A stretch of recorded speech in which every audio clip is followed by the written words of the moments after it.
করে না?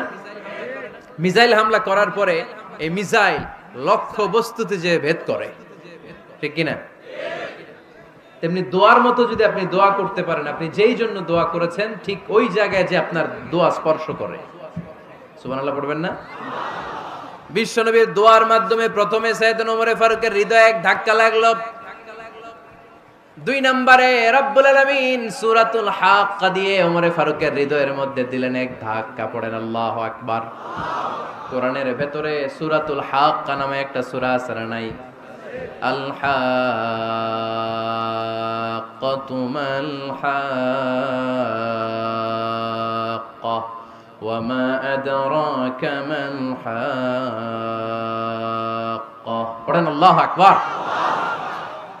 বিশ্বনবী যখন দোয়া করলেন, ওই দোয়া যখন সাইয়েদনা ওমর ফারুকের হৃদয়ে স্পর্শ করলো, সাইয়েদনা ওমর ফারুক সব সময় বিশ্বনবীরে ফলো করতে আরম্ভ করলেন। বিশ্বনবী ডানে গেলে লুকিয়ে লুকিয়ে ওমর ফারুক ডানে যায়, বিশ্বনবী বায়ে গেলে লুকিয়ে লুকিয়ে ওমর ফারুক বায়ে যায়। বিশ্বনবী একবার মসজিদুল হারামে যে নামাজ পড়তে শুরু করলেন, ওমর ফারুক তখন বিশ্বনবীর পিছু পিছু ছদ্মবেশে পেছন থেকে যে বিশ্বনবী কিভাবে নামাজ পড়ে দেখতে শুরু করলেন। বিশ্বনবী ইন দা মিন টাইম এশার নামাজে আল হাক্কাতু মাল হাক্কা তেলাওয়াত শুরু করে দিলেন। আল হাক্কাতু মাল হাক্কা তেলাওয়াত শুরু করে দিলেন।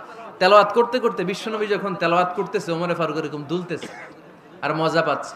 ও মিয়া, বিশ্বনবীর কণ্ঠ বুঝি আমার মতো কণ্ঠ, আপনার মতো কণ্ঠ, আহমদ বিন ইউসুফের কণ্ঠ, আব্দুল বাসিতের কণ্ঠ না? বিশ্বনবীর গলায় যে কি সুরের ঝংকার আল্লাহ দিয়েছেন, কি সুরের লহরী আল্লাহ দিয়েছেন, একবার যে শুনতো পাগল হয়ে যেত। আল্লাহু আকবার। বিশ্বনবী সূরা হাক্কা মন্ত্রমুগ্ধ তেলাওয়াতে, মন্ত্রমুগ্ধ সুর দিয়ে, মন্ত্রমুগ্ধ কণ্ঠ দিয়ে তেলাওয়াত করতে লাগলেন। এশার সালাতে ওমর ফারুক দুলতে লাগলেন। ওমর ফারুক যত শুনেন অবাক হয়ে যায়, যত শুনেন অবাক হয়ে যায়, যতই শুনে অবাক। কিরে? কারণ তিনি আরবি ভাষা বুঝতেন। এত সুন্দর শব্দের গাঁথনি, এত প্রাঞ্জল বর্ণনা, এত সুন্দর অন্তমিল, এটা কবিতা না হয়ে পারে না। উনি মনে মনে ভাবলেন এটা মনে হয় কবিতা। It might be poem, it could be poem. Muhammad মনে হয় কবি হয়ে গেছে, তার কাব্য প্রতিভা দিয়ে সে এটা বানিয়েছে। তা না হলে এত সুন্দর কথা, এটা কবিতা না হয়ে পারে। ইন দ্য মিন টাইম বিশ্বনবী কিন্তু দেখতেছে না যে পেছনে ওমর। বিশ্বনবী তেলাওয়াত করছিলেন, ইন দ্য মিন টাইম বিশ্বনবী পড়ছিলেন ওমা হুয়া বিকাউলি শাইরিন কলিলাম মা তুমিনুন। এই আয়াতের অর্থ হলো এটা কোনো কবির কথা নয়, খুব অল্প সংখ্যক লোকই তোমরা ঈমান আনো। সুবহানাল্লাহ পড়ে। এটাকে বলে কোইন্সিডেন্ট। কোইন্সিডেন্ট হুট করে অনেক সময় মিলে যায়, যায় কি যায় না?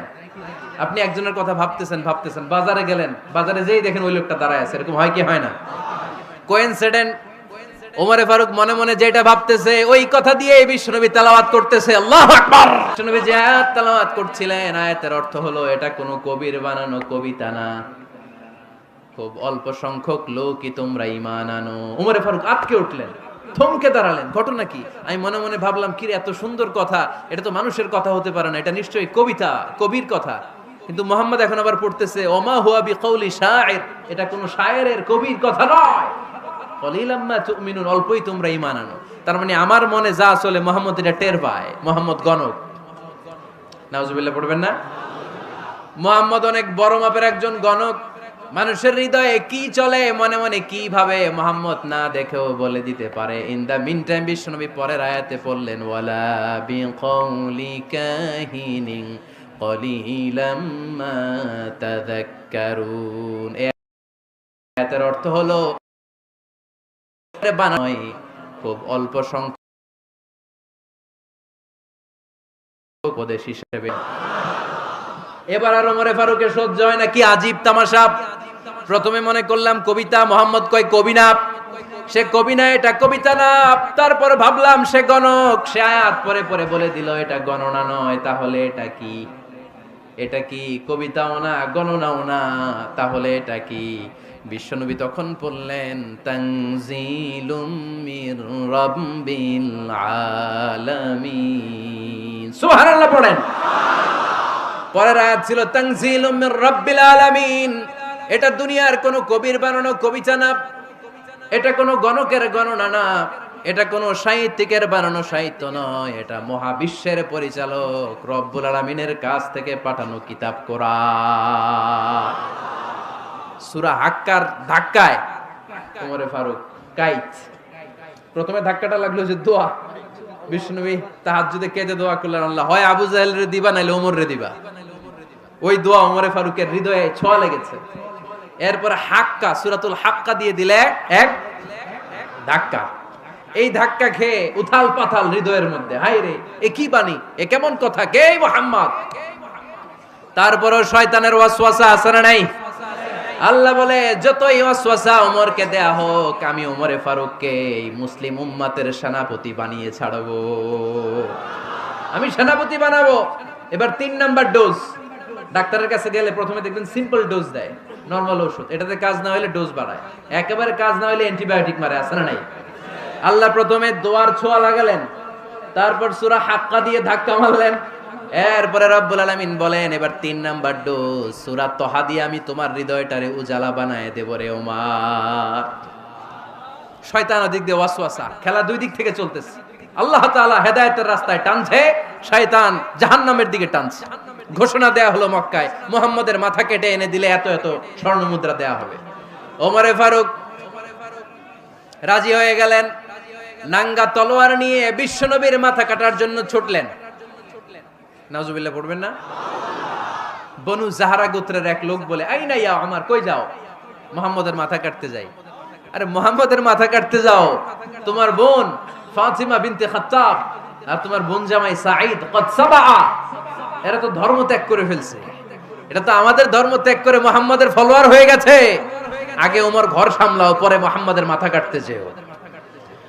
ওমরে ফারুক অবাক হয়ে গেলেন, তলোয়ার নিয়ে বিশ্বনবীর দিকে না যে নিজের বাড়ির দিকে চলে গেলেন।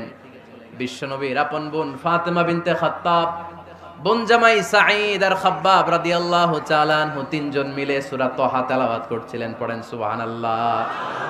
মক্কায় লুকিয়ে লুকিয়ে দাওয়াত হতো। খাব্বাব রাদিয়াল্লাহু তাআলা আনহু একটা চামড়ার ফলকের মধ্যে সূরা তহার কয়েকটা আয়াত এনে ওমরে ফারুকের বোন আর বোন জামাইকে শিক্ষা দিচ্ছে, ট্রেনিং দিচ্ছে। সুবহানাল্লাহ পড়েন। লুকিয়ে লুকিয়ে ওমরে ফারুক যখন ঘরে চলে আসলেন, এরা তটস্থ হয়ে গেল। সাইয়েদনা খাব্বাব বিছানার তলায় লুকিয়ে গেলেন। ওমরে ফারুক বললেন, দরজা খোলো। ফাতেমা বিনতে খাত্তাব দরজা খোলার পরে নির্মম ভাবে সাইয়েদনা ওমর রাদিয়াল্লাহু তাআলা আনহু বোনের গায়ে আঘাত শুরু করে দিল। বোন জামাইকে আহত করতে শুরু করলো আর বলতে শুরু করলো, তোরা পাগল হলি কেন? কি আছে ওই মুহাম্মাদের মধ্যে? কি জাদু নিয়ে সে এসেছে? সে যাই বলে লোকজন পাগল হয়ে যায়, সবাই তার উপর কালিমা পড়ে ঈমান এনে ফেলে। কি এমন জিনিস তোদের কাছে আছে যেটা দেখে মুহাম্মদকে তোরা ভালোবাসলি? কি আছে? কি পড়তেছিলি আমারে দেখা। ফাতেমা বলে, ইন্নাকা রিজসুন লা ইয়ামাসসুহু ইল্লাল মুতাহহারুন। ও আমার ভাই ওমর, তুমি নাপাক। তুমি কি? লা ইয়ামাসসুহু ইল্লাল মুতাহহারুন, পবিত্রতা অর্জন না করে এই কোরআন ধরা যায় না। সুবহানাল্লাহ পড়েন। ওমরে ফারুক গোসল করে আসলেন, কারণ ধাক্কা তো আগে কয়েকটা খাইছে। কথা বুঝেন নাই বোধহয়? প্রথমে দোয়ার ধাক্কা, পরে কোন সূরা দিয়ে ধাক্কা? হাক্কা দিয়ে ধাক্কা। 3 নম্বরে এখন আরেকটা ধাক্কা খাবে। গোসল করে আসলেন। ফাতেমা বিনতে খাত্তাব বললেন, গোসল যখন করে এসেছেন, এই নেন। ওমরে ফারুক এবার চামড়ার কাপড়ের মধ্যে সূরা তহার প্রথম আয়াতের দিকে নজর করলেন। নজর করেই কোরআনের প্রেমে পড়ে গেলেন। পড়েন সুবহানাল্লাহ। ওমর ফারুক পড়তে আরম্ভ করলেন, তহা মা আনজালনা আলাইকাল কুরআনা লিতাশকা ইল্লা তাযকিরাতাল লিমান ইয়াখশা তানজিলাম মিম্মান খালাকাল আরদা ওয়াস সামাওয়াতিল উলা। সুবহানাল্লাহ পড়েন। উনি পড়তে আরম্ভ করলেন, তহা মা আনজালনা আলাইকাল কুরআনা লিতাশকা, এই কোরআনকে আমি তোমাদের হতভাগ্য জাতি হিসেবে দুনিয়ায় থাকার জন্য পাঠাই নাই। এটা রব্বুল আলামিনের পক্ষ থেকে এসেছে। যারা রবকে ভয় করে তাদের জন্য আছে উপদেশ। যিনি আকাশ বানিয়েছেন, জমিন বানিয়েছেন, ওই আল্লাহ তাআলা নিজেই এই কোরআন পাঠিয়েছে। আওয়াজ করে পড়তে হবে, আল্লাহু আকবার। উনি খুব ভালো আরবি জানতেন। সূরা তাহা পড়ার পরে আর ধৈর্য ধারণ করতে পারে না। ওমর ফারুক ছোট্ট বাচ্চার মতো কান্না শুরু করে দিলেন, আল্লাহু আকবার। সূরা তাহাটা হাতে নিয়ে, তলোয়ারটা হাতে নিয়ে বিশ্বনবীর দিকে ছুটতে আরম্ভ করলেন। আইনা মুহাম্মদ, কোথায় মুহাম্মদ? তোমরা আমাকে মুহাম্মাদের কাছে নিয়ে চলো। বিশ্বনবী তখন সাফা পাহাড়ের পাদদেশে দারুল আরকাম ইবনে আলকামের ঘরে লুকিয়ে লুকিয়ে কোরআনের দাওয়াত দিতেন। ওমরে ফারুককে পাগলের মতো ছুটে আসতে দেখে বিশ্বনবীর চাচা হামজা ইবনে আব্দুল মুত্তালিব বলল, নবী আপনি পালান, ওই যে খাত্তাবের বেটা ওমর আপনাকে অপমান করার জন্য, আক্রমণ করার জন্য তেরে এসেছে। সাহাবীরা বললেন, নবী আপনি পালিয়ে যান, আমরা সামাল দেব। বিশ্বনবী বললেন, না আমি পালাবো না, বরং তোমরা সরে যাও। ওমর ইবনুল খাত্তাবকে আমার দরবার পর্যন্ত আসতে দাও। আমার তো মনে হচ্ছে ওই যে তাহাজ্জুদের নামাজ শেষে চোখের পানি ছেড়ে যে আমি আল্লাহর কাছে দোয়া করেছি, আজকে আমার ওই দোয়াটা কবুল হতে শুরু করেছে। আমার তো মনে হচ্ছে আমার দোয়া কবুল হবে, আসতে দাও। ওমর ফারুক এসে বললেন, আশহাদু আল্লা ইলাহা ইল্লাল্লাহ ওয়া আশহাদু আন্না মুহাম্মাদান আবদুহু ওয়া রাসূলুহু। আমি সাক্ষ্য দিলাম আল্লাহ ছাড়া কোনো ইলাহ নাই, নিশ্চয় আপনি আল্লাহর প্রেরিত বান্দা এবং রাসূল। পড়েন সুবহানাল্লাহ। ওমর ফারুক যখন কালিমা শাহাদা পড়ে মুসলমান হয়ে বিশ্বনবীর হাতে হাত রাখলেন, নমুসলিম সাহাবীদের মধ্যে খুশি আর আনন্দের বন্যা বয়ে গেল। নমুসলিম হাতে গোনা সাহাবারা আল্লাহর প্রশংসা করলেন। বিশ্বনবী সাইয়েদনা ওমর ফারুককে জড়িয়ে ধরলেন। ওমর ফারুক আবার বিশ্বনবীরে বললেন, নবী গো, আলাসনা আলাল হক, আমরা কি সত্যের উপরে আছি নাকি আমরা ভুলের উপরে আছি? বিশ্বনবী বললেন, বালা নাহনু আলাল হক, আমরাই সত্যের উপরে আছি। সুবহানাল্লাহ পড়ে। আলাসনা আলাল হক, নবী আমরা কি সত্যের উপরে নাই? হ্যাঁ অবশ্যই ওমর, তুমি সত্যের উপরে আছো। ওমর ফারুক বললেন, তাহলে ফাফিমাল ইখতিফা, তাহলে লুকায় লুকায় আর দাওয়াত দেব কেন? আমি তো কালিমা পড়ে ফেলছি, আসেন আমার সাথে বের হই। ফাফিমাল ইখতিফা, আর লুকায় লুকায় কেন? আসেন আমরা বাইরে বের হই। বিশ্বনবী বললেন, ওমর এটা মাক্কি জীবন, এখানে আমরা একটু গোপনে গোপনে দাওয়াত দিতে চাই। ওমরে ফারুক বলে, না, আমার দায়িত্ব, আমি একটা মিছিল দিতে চাই নবী। আল্লাহর নামের তাকবীর দিতে দিতে দারুল আরকাম থেকে শুরু করে মসজিদুল হারাম পর্যন্ত একটা মিছিল দিয়ে আমি মক্কা কাঁপায়া দেব। অনুমতি দেন। বিশ্বনবী দিতে চায় না। ওমর ফারুক অনেক বুঝানোর পরে স্বল্প পরিসরের একটা অনুমোদন পাওয়া গেল বিশ্বনবী সাল্লাল্লাহু আলাইহি ওয়াসাল্লামের কাছ থেকে। কিন্তু মিছিল যে দিবে, মিছিলের জন্য লোকের দরকার আছে না নাই? এখানে লোক নাই, আমি একাই মিছিল দিতেছি। এটা জমবে, মিছিল জমবে। খুঁজে উনি 11 জন মুসলিম সাহাবা পেলেন। কয়জন? ওমরে ফারুক বললেন, 11 জনই সই। এই 11 জন নিয়েই আমি আল্লাহর নামের তাকবীর দেব। 2 লাইন করলেন। কয় লাইন? 2 লাইন। পেছনে 6 জন, আর এই লাইনের নেতা বানালেন বিশ্বনবীর চাচা হামজাকে রাদিয়াল্লাহু তাআলা আনহু। আর সামনে 5 জন, তার আগে দাঁড়ালেন উনি নিজেই। তাহলে 6 6 12। বললেন এই 2 লাইনই আমরা তাকবীর দিতে দিতে, বেশি না, এই দারুল আরকামের ঘর থেকে, আপনারা জানেন যে সাফা মারওয়া এখন যে সাই হয়, এই সাফার পাদদেশে ছিল দারুল আরকামের ঘর। উনি বললেন এখান থেকে ওই যে কাবার গিলাফ দেখা যায়, কাবার গিলাফ পর্যন্ত আমরা এই তাকবীর নিয়ে ওখানে যাব। সুবহানাল্লাহ পড়বেন না? ওখানে উনি দাঁড়িয়ে ছোট্ট একটা ভাষণ দিয়েছিলেন। উনি বলেছিলেন, মান আরাদা আন তাসকুলা উম্মু ওয়া ইয়াতামা ওয়ালাদু ওয়া তারমিলা যাওজাতুহু ফালিয়াসুদ্দানি। খেয়াল করে শুনেন, কান দুইটা খরগোশের কানের মতো খাড়া করেন। উনি এক বাক্যের একটা ভাষণ দিলেন। ভাষণ দিতে জানলে বড় ভাষণ দেয়া লাগে না।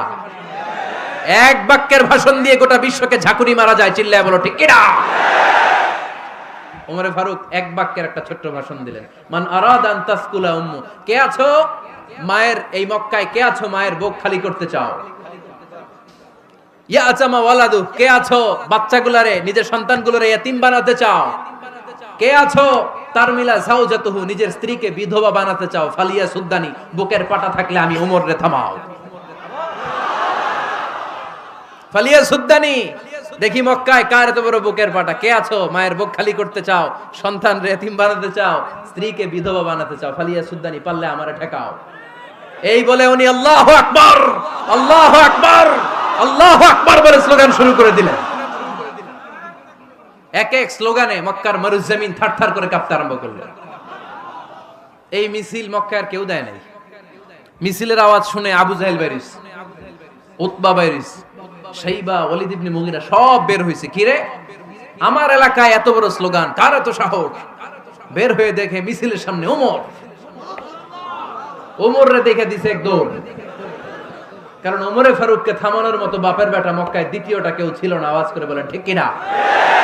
ওমরে ফারুক আল্লাহু আকবার বলে স্লোগান দিতে দিতে মসজিদুল হারামের ভেতরে ঢুকে গেল। কাবার গিলাফ ধরার পরে সেদিন মিছিল থেমেছে। ওই আল্লাহর নামের স্লোগান সেদিন কেউ থামাতে পারে নাই, কিয়ামত পর্যন্ত কেউ থামাতে পারবে না। চিল্লায় বলো ঠিক কিনা?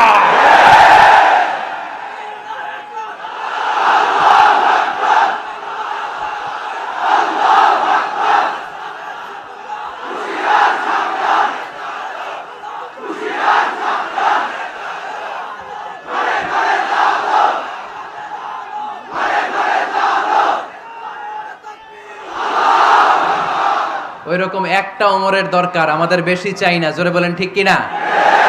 দাও খোদা দাও আমায় আবার ওমর দারাজ দিল, দাও খোদা দাও আমায় আবার ওমর দারাজ দিল, দাও আলীর মতো বীর সেনানি, আলীর মতো বীর সেনানি জাগাতে নিখিল,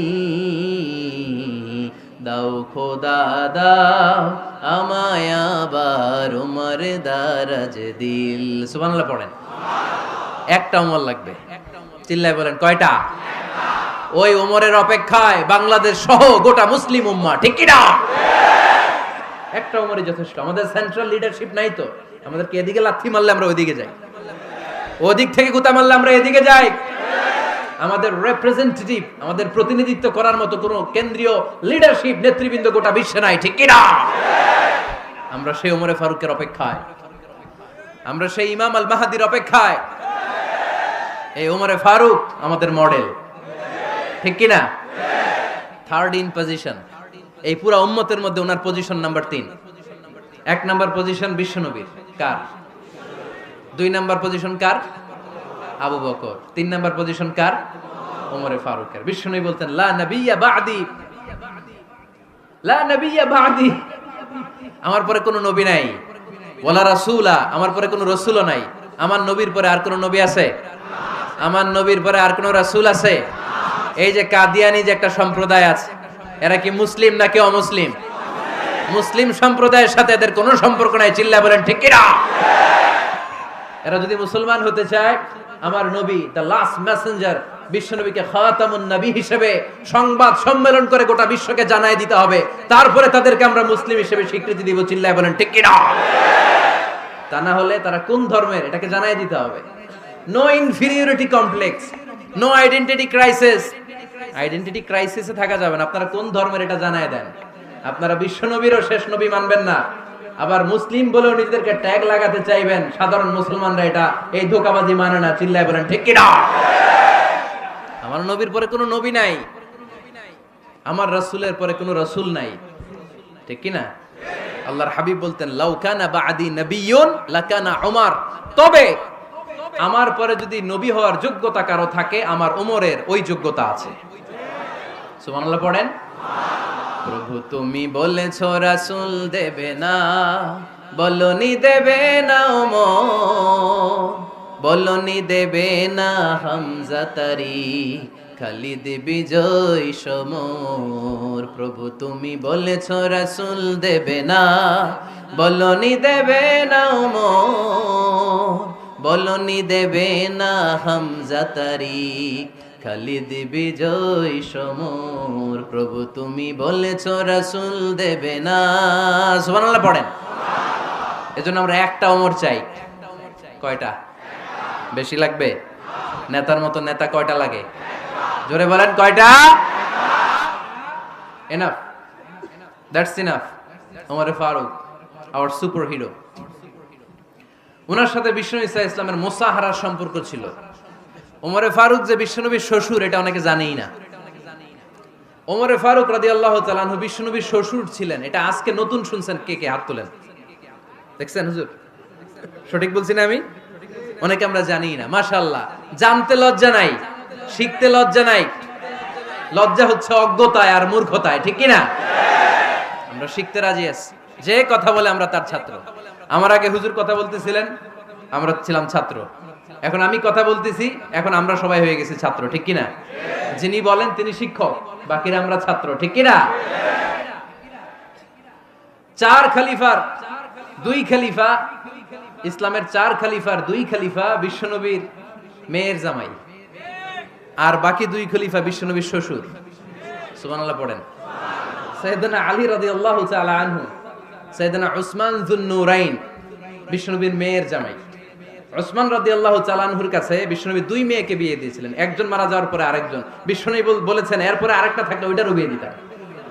সুবহানাল্লাহ পড়বেন না? দুইজন ছিল মেয়ের জামাই আর দুইজন ছিল শ্বশুর। সাইয়েদনা আবু বকর শ্বশুর, বিশ্বনবীর স্ত্রী আম্মাজান আয়েশা রাদিয়াল্লাহু তাআলা আনহার বাবা। বিশ্বনবীর স্ত্রী আম্মাজান হাফসা রাদিয়াল্লাহু তাআলা আনহার বাবা ছিল সাইয়েদনা ওমর ফারুক। চিল্লায় পড়েন আল্লাহু আকবার।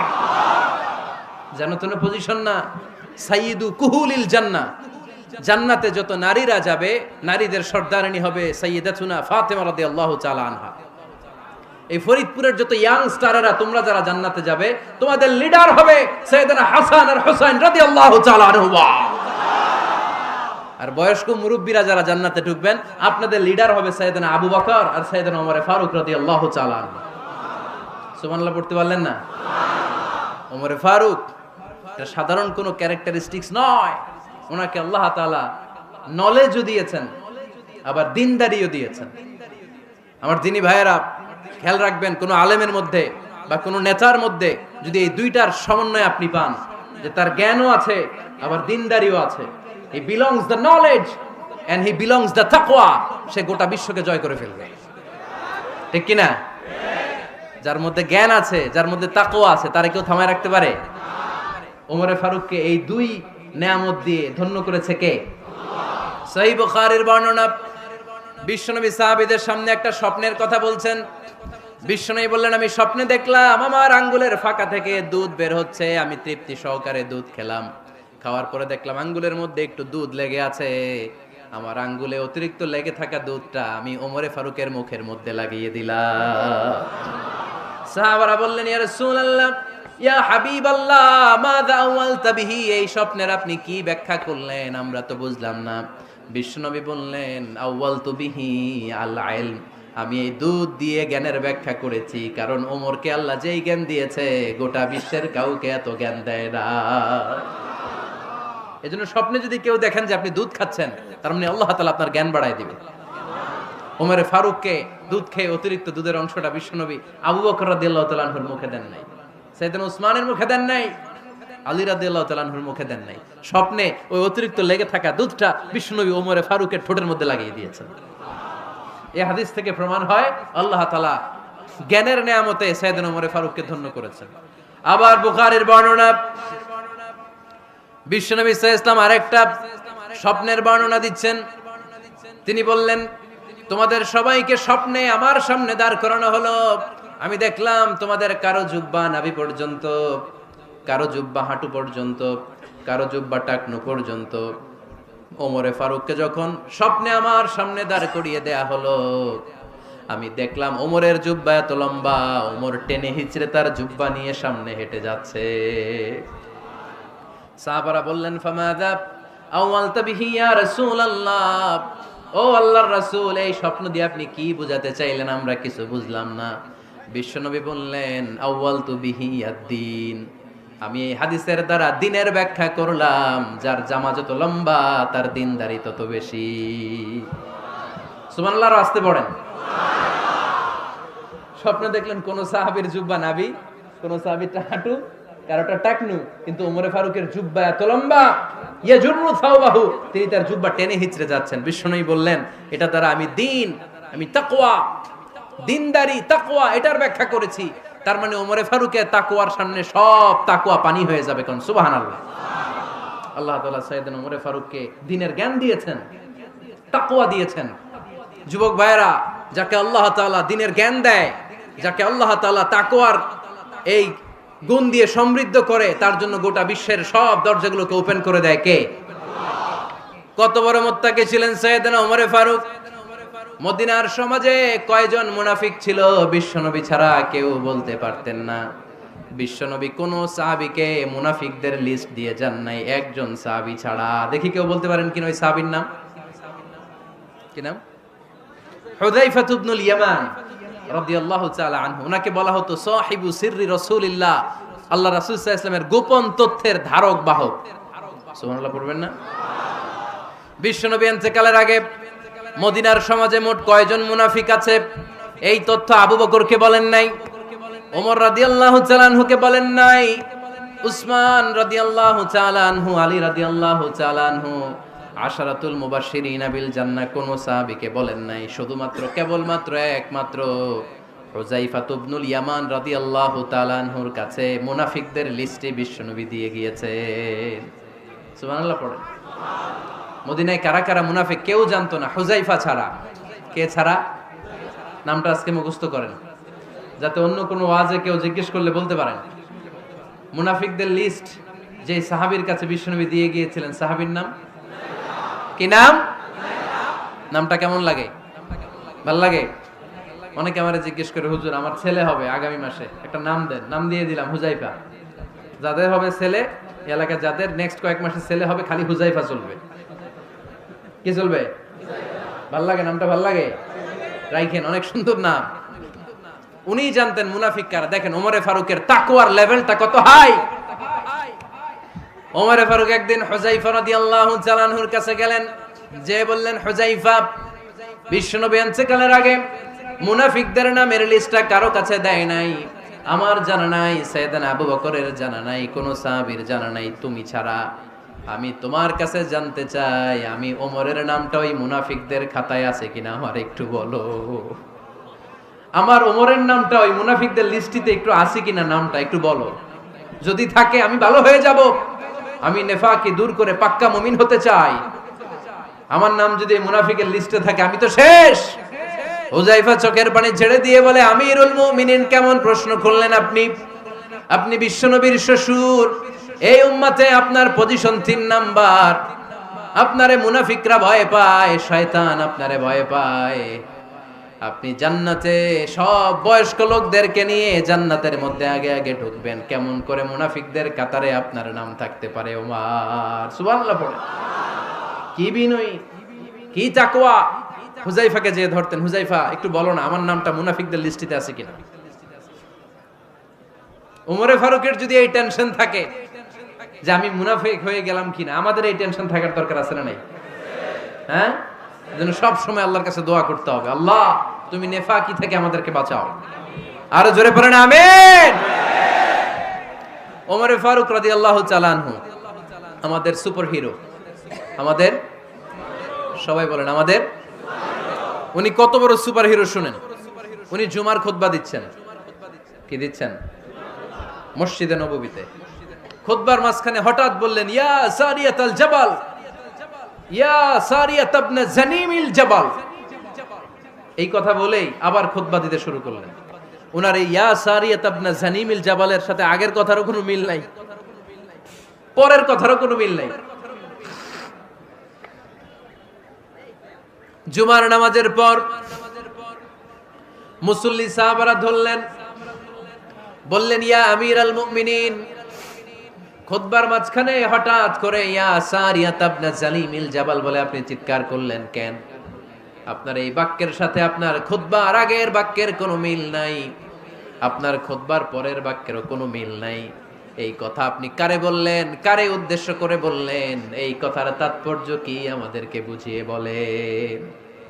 ওমরে ফারুক বললেন, আমি যখন খুতবা দিচ্ছি আমি দেখতে পেলাম ওই যে কয়েক মাস আগে আমি আমার মুসলিম সেনাবাহিনী পারস্যে আক্রমণের জন্য পাঠিয়েছি, বর্তমান ইরান, ইরানের ওই বিশাল এলাকাতে পারস্যে আমি আমার ব্যাটালিয়ন পাঠিয়েছি। আমি হঠাৎ করে দেখতে পেলাম আমার মুসলিম বাহিনীর সেনাপতি যুদ্ধের এক পর্যায়ে তার ডানে আছে উপত্যকা, বায়ে আছে পাহাড়, সে পাহাড়ি রাস্তা ছেড়ে দিয়ে উপত্যকার দিকে যেতে শুরু করেছে। আমি দেখতে পেলাম আমার মুসলিম বাহিনী যদি উপত্যকার দিকে ছুটে বেড়ায়, কাফির মুশরিকরা আমার মুসলিম বাহিনীকে কচুকাটা করে ফেলবে, তাই আমি এখান থেকে তাদেরকে কমান্ড দিয়ে বলেছি, ইয়া সারিয়াতাল জাবাল, উপত্যকার দিকে নয় পাহাড়ের দিকে যাও, তাহলেই তোমাদের বিজয় নিশ্চিত হয়ে যাবে। উপত্যকার দিকে যেও না, ইলাল জাবাল, ইলা সারিয়াতিল জাবাল, পাহাড়ের দিকে ছোট। সাহাবারা অবাক, ঘটনা কি? উনি বসে আছেন মদিনায় মসজিদে নববীর মিম্বারে দাঁড়িয়ে, উনি যদি ইয়া সারিয়াতাল জাবাল বলে, এটা কি ইরানে যাবে নাকি? ও মিয়া, তখনকার সময়ে বর্তমানের মতো মোবাইল ছিল নাকি? ইন্টারনেট ছিল নাকি? কিছু ছিল? খালি মুখে আমি যদি বলি ইয়া সারিয়াতাল জাবাল, এটা ইরানে যাবে? ইন্ডিয়ায় যাবে? ঢাকায় তো যাবে না, ফরিদপুর শহরেই তো বসবে না, ঠিক কিনা?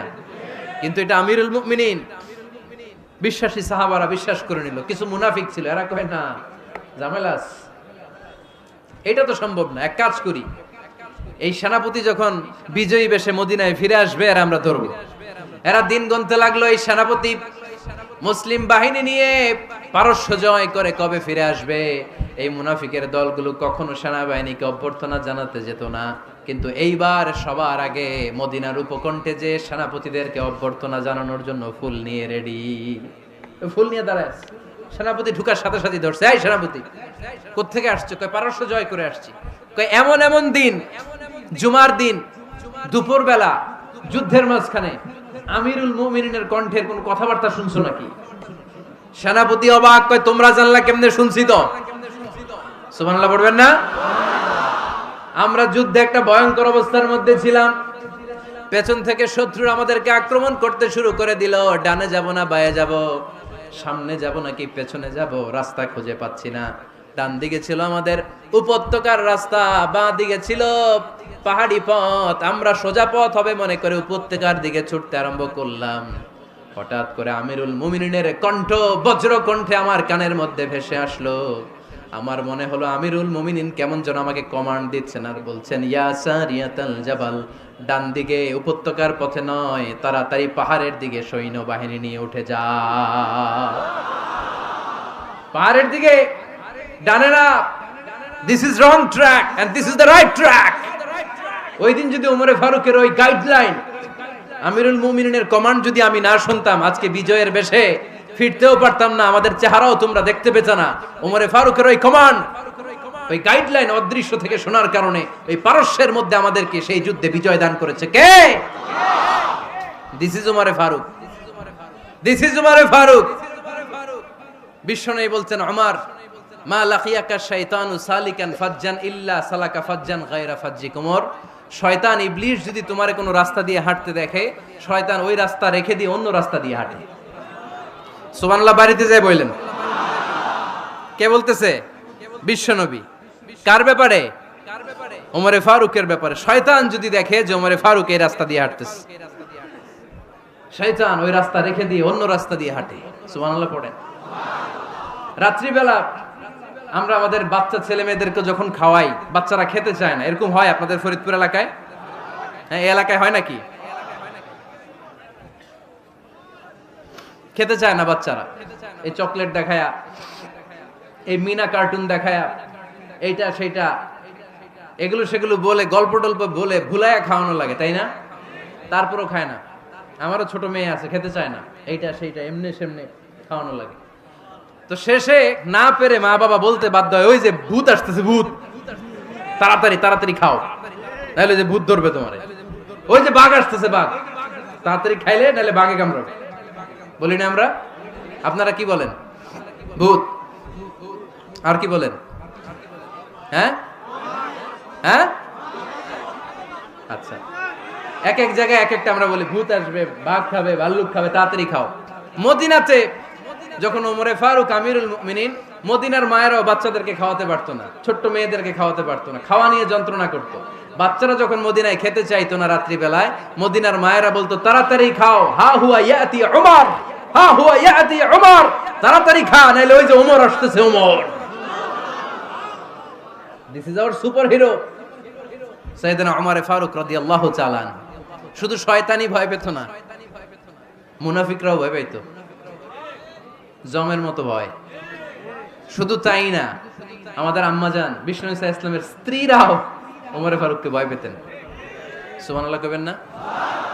মাঝে মাঝে বিষ্ণু ইসা ইসলামের সাথে আম্মাজান আয়েশার ঝগড়া হতো না? আপনাদের ফ্যামিলিতে ঝগড়া হয়? হয় না? হয় না? কার কার দেখি?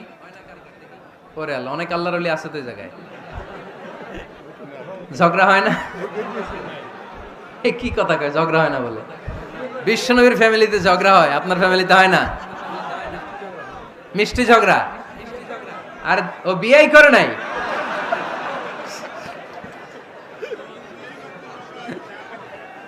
ঝগড়া তো হবেই, দাম্পত্য জীবনের মজাটাই তো এখানে।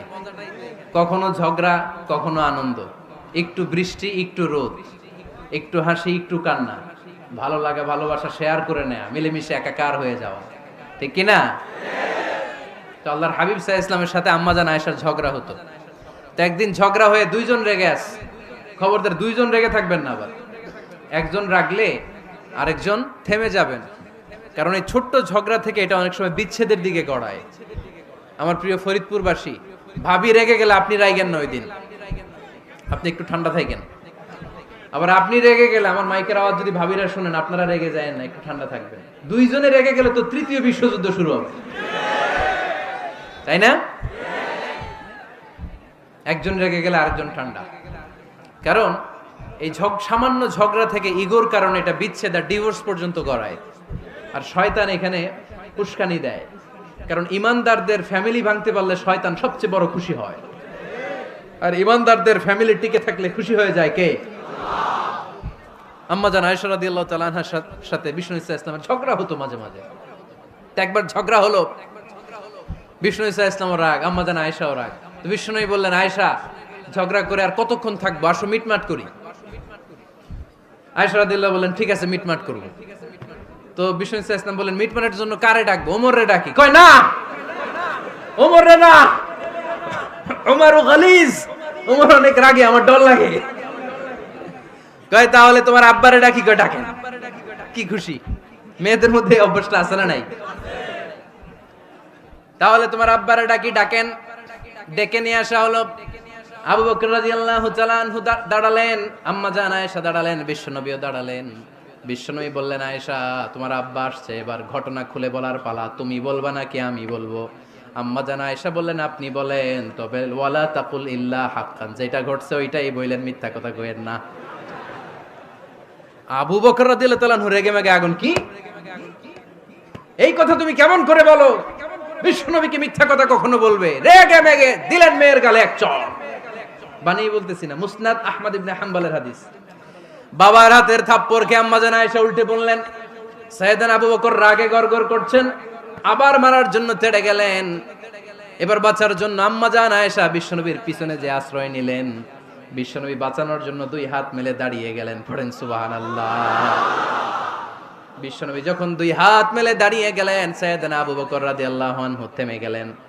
সাইয়েদনা আবু বকর রাদিয়াল্লাহু তাআলা আনহু ঘর থেকে বের হয়ে বারান্দায় দাঁড়ালেন। পড়েন সুবহানাল্লাহ। এবার বিশ্বনবী আম্মাজান আয়েশার কাছে যেয়ে বলেন, ইয়া আয়েশা কাইফা রাআইতিনি আনকাসতুকি মিনার রাজুল, দেখছো কেমনে বাঁচাইলাম? আমি না থাকলে ভর্তা বানাই ফেলতো আজকে। আমি বাঁচাইছি তোমারে, আমি, আমার লগে ঝগড়া করো তুমি। লজ্জায় পড়ে আম্মাজান আয়েশা খিলখিল করে হেসে দিলেন, বিশ্বনবীও হেসে দিলেন। দুইজনের হাসির মধুর আওয়াজ শুনে সাইয়েদনা আবু বকর বাইরে থেকে অবাক, কিরে এতক্ষণ না ঝড় তুফান, এখন দেখি হাসি। সালাম দিয়ে অনুমতি নিয়ে ভিতরে ঢুকলেন। ঢুকে দেখেন আম্মাজান আয়েশাও হাসে, বিশ্বনবীও হাসে। এ হাসি দেখে আবু বকর রাদিয়াল্লাহু আনহু হেসে দিলেন। আরশের উপর থেকে খুশি হয়ে গেলেন কে? এবার সাইয়েদনা আবু বকর রাদিয়াল্লাহু তাআলা আনহু বললেন, ইয়া রাসূলুল্লাহ আশরিকানি ফি সিলমিকুমা কামা আশরাকতুমানি ফি হারবিকুমা। ও নবী, যুদ্ধ লাগলে, দুইজন যুদ্ধ লাগলে মীমাংসার জন্য যেমনি আমারে ডাকেন, এরকম হাসি আর আনন্দের মুহূর্তেও আমারে একটু ডাইকেন। আশরিকানি ফি সিলমিকুমা কামা আশরাকতুমানি ফি হারবিকুমা। নবী, আপনাদের মধ্যে ঝগড়া লাগলে সন্ধি করার জন্য আমারে যেমনি ডাকেন, আপনাদের হাসি খুশি আনন্দ খুনসুটি এই মজাদার মুহূর্তগুলোতে আমারে বঞ্চিত রাখেন না, আমার একটু ডাইকেন। সুবহানাল্লাহ পড়েন। এই মুসনাদ আহমদ ইবনে হাম্বলের হাদিস শোনার উদ্দেশ্য হচ্ছে, বিশ্বনবী প্রথমে ওমরে ফারুকের নাম বলেছিলেন। সাইয়েদনা আয়েশা বলে, না আমি ডরাই। হাইবাত দিস ইজ কল্ড হাইবাতু উমর। একবার বিশ্বনবীর সব বিবিরা ধরলেন, ও নবী আমাদেরকে এটা দেন ওইটা দেন, ঘরে এটা নাই ওইটা নাই ওইটা নাই। বিশ্বনবীকে আমার কাছে কিচ্ছু নাই, যদি এমনি আমার বউ হয়ে থাকতে চাও থাকো, তাহলে যা তা না হলে যা লাগবে কিনে দেব, সাথে সাথে তালাকও দিয়ে দিব। কিছু দিতে পারবো না, আমার নাই তো সামর্থ্য নাই। কিন্তু বিবিরাও ছাড়া না, এটা দেন ওইটা দেন। বিশ্বনবী রহমতের নবী, বিবিদেরকে বুঝাতেও পারেন না, বিবিরা আবদার করতেছে নবী এটা লাগবে ওইটা লাগবে। ইন দ্য মিন টাইম বিশ্বনবী একজনের সালাম শুনতে পেলেন, কে যেন দরজায় দাঁড়িয়ে বলতেছে আসসালামু আলাইকুম। বিশ্বনবী দরজার দিকে তাকালেন, তাকিয়ে বললেন ওয়া আলাইকুমুস সালাম, আর বুঝতে পারলেন এটা আমার ওমরের সালাম। সালাম দেওয়ার পরে বিবিদের দিকে তাকায় দেখে একজন বিবিও নাই, সব অন্দর মহলের ভিতরে দৌড়। সুবহানাল্লাহ পড়তে পারলেন না? This is our super hero Omar. এরকম ওমর একটা লাগবে, চিল্লায় বলেন কয়টা? একটা ওমর গোটা বিশ্বকে সোজা করে দিবে। একটা ওমর সবল আর দুর্বলের সব পার্থক্য দূর করে দিবে। মাজলুমের উপর জালিমের অত্যাচারের অবসান ঘটায় দিবে। গোটা বিশ্বটাকে সাম্য, মৈত্রী, ভালোবাসার ইনসাফ দিয়ে পরিপূর্ণ করে দিবে। সেই উমরের অপেক্ষায় আমরা। নিজের ছেলেকে 80টা বেত মেরেছেন। কয়টা? 80টা বেত মেরেছে। এই ব্যাপারে অনেকগুলো বর্ণনা পাওয়া যায়। সবচেয়ে সহিহ বর্ণনা হচ্ছে মুয়াত্তা ইমাম মালিকের বর্ণনা। ওমর ফারুক রাদিয়াল্লাহু তাআলা আনহুর ছেলে আব্দুর রহমান মারুফুন বিআবি শাহমা ছিলেন মিশরে, ওখানে নাবিজ খেয়েছিলেন। নাবিজ হচ্ছে আরব দেশের লোকেরা দুধের মধ্যে শক্ত খুরমা রাত্রেবেলা ঢেলে দিত, ঢেলে দিলে সারা রাত ওই খুরমার রসটা দুধের সাথে মিশে দুধটা লাল হয়ে যেত। এটারে সকালবেলা খেত, খুব সুস্বাদু, এটাকে বলে নাবিজ। কিন্তু এটা রাতে ভিজাইলে সকালেই খাইতে হয়, রেখে দিলে আবার একটু সমস্যা হয়, এটা অনেকটা তারির মতো হয়ে যায়, মাতলামি চলে আসে। তো ওমরে ফারুকের ছেলে নাবিজ খেয়েছেন, মদ খাননি, নাবিজ। কিন্তু নাবিজ খাওয়াতে সাকরান চলে এসেছে। সাকরান চলে আসাতে এটা যখন প্রমাণিত হয়েছে, আমর ইবনুল আস রাদিয়াল্লাহু তাআলা আনহু নাকি 80 বেত মেরেছেন মিশরে। কয় বেত? নিয়ম হচ্ছে সবার সামনে, কিন্তু সবার সামনে না মেরে একটু গোপনে মেরেছে। এই তথ্য যখন ওমরে ফারুকের কাছে এসেছে, উনি বললেন না, মারতে হবে সবার সামনে, আলাদা মারলা কেন? ও মদিনায় ফিরে আসলে আমি আবার 80টা মারব। মদিনায় ফিরে আসার পরে সাইয়েদনা ওমরে ফারুক ওই আগের 80টারে আর ধরেন নাই, নিজ হাতে আবার 80টা বেত মেরেছেন। এই বেত মারার 1 মাস পরে এই আবু শাহমা ইন্তেকাল করেছে। অনেক ঐতিহাসিক বলে এই বেতের আঘাতে মরেছে, কেউ কেউ বলেছে নিজের রোগের কারণে মরেছে। কিন্তু দিস ইজ দ্য ইনসাফ সিস্টেম অফ ওমর। নিজের ছেলে বলে ছেড়ে দেয় নাই। এখন নিজের ছেলে হইলে 7 খুন মাফ, নেতার ছেলে হইলে 10 খুন মাফ, এলাকার মোড়লের ছেলে হইলে 10 খুন মাফ। নো পার্সিয়ালিটি ইন ইসলাম। ইসলামে পার্সিয়ালিটি নাই। আপনি নেতার ছেলে হন, আপনি বিজনেস ম্যাগনেটের ছেলে হন, আপনি যেই হন না কেন, ইসলামের দৃষ্টিতে সবাই সমান। চিল্লায় বলেন ঠিক কিনা? বানু মখজুমিয়া গোত্রের এক নারী চুরিতে ধরা পড়ল। সাহাবারা বললেন, নবী মদিনার সবচেয়ে ভেরি প্রেস্টিজিয়াস এন্ড ডিগনিফাইড ফ্যামিলির মেয়ে, আপনি হাত কাটেন না, কারণ ইসলামের নিয়ম চুরি করলে কি কেটে দাও। বিশ্বনবী বললেন, বলো কি? হাত না কাটার জন্য তোমরা আমাকে রেকমেন্ড করছো? এটা আল্লাহর আইন, পৃথিবীর কেউ রেকমেন্ড করলো শোনার ক্ষমতা আমার নাই, কারণ আইনটা দিয়েছে কে? আল্লাহ। লাউ কানাত ফাতিমাতু বিনতি মুহাম্মাদিন সারাকাত লাকাতা মুহাম্মাদুন ইয়াদাহা। আরে বনু মাকসুমিয়া মেয়ে তো দূরের কথা, আমার কলিজার টুকরা ফাতেমাও যদি আজ চুরিতে ধরা পড়তো, তার হাত কেটে দিতে আমি 1 মিনিটও দেরি করতাম না।